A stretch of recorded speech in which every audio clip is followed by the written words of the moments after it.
Bonjour à tous et bienvenue pour une nouvelle vidéo. Maintenant, nous allons parler un peu de l'avenir. Alors, je sais qu'il y a des méthodes qui, soi-disant, dévoilent votre avenir. Ça, c'est la version profane de la réalité, en fait.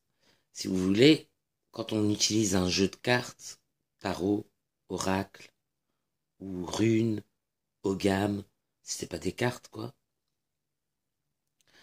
c'est pas pour voir l'avenir vraiment. C'est pour faire une introspection. En fait, c'est votre inconscient qui va dire tout ce qu'il a remarqué en tirant des cartes. Les cartes que vous allez abattre, c'est votre inconscient qui les a choisies. En supposant, pas en supposant, en pensant que l'inconscient a une faculté de calcul beaucoup plus importante que le conscient. Grosso modo, tout ce que vous comptez, vous ne savez pas compter consciemment, inconsciemment vous le comptez.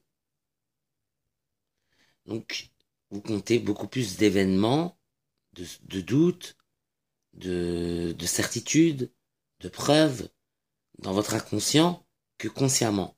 C'est normal. C'est tout le monde qui est comme ça. Ça arrive à tout le monde de se dire, voilà, j'ai un mauvais pressentiment, on ne sait pas pourquoi, mais inconsciemment, il y a des raisons. Inconsciemment, on a remarqué certains comportements, certains propos, certains aspects, certaines choses que consciemment, on n'a plus en tête. Mais inconsciemment, on les a en tête. Voilà à quoi servent les méthodes de divination. Ça sert à faire travailler l'inconscient. C'est l'inconscient qui s'exprime. C'est pas un jeu de hasard. C'est pas un jeu qui va vous dire votre avenir. Vous faites juste une introspection.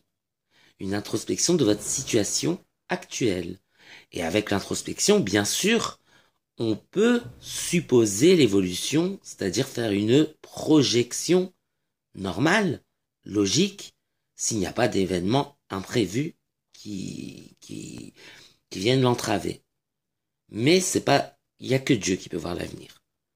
Là, je sais que je suis à l'aube de grands changements, mais je ne sais pas quels sont ces changements. Parce que je pense que mon introspection ne suffit pas à faire une projection fiable. Il faut que je voie d'abord ce que Dieu va décider. Il tombera pas une goutte de pluie sans qu'il ait décidé, et c'est lui qui prendra la décision finale. Donc du coup, je ne sais pas encore ce qu'il a décidé, mais je sais que je suis à l'aube d'un grand changement. Et donc je verrai ça par la suite.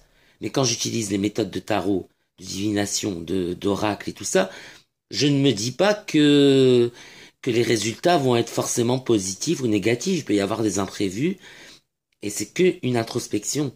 C'est pas un moyen pour voir réellement l'avenir. En réalité, l'avenir, il y a que Dieu qui le connaît.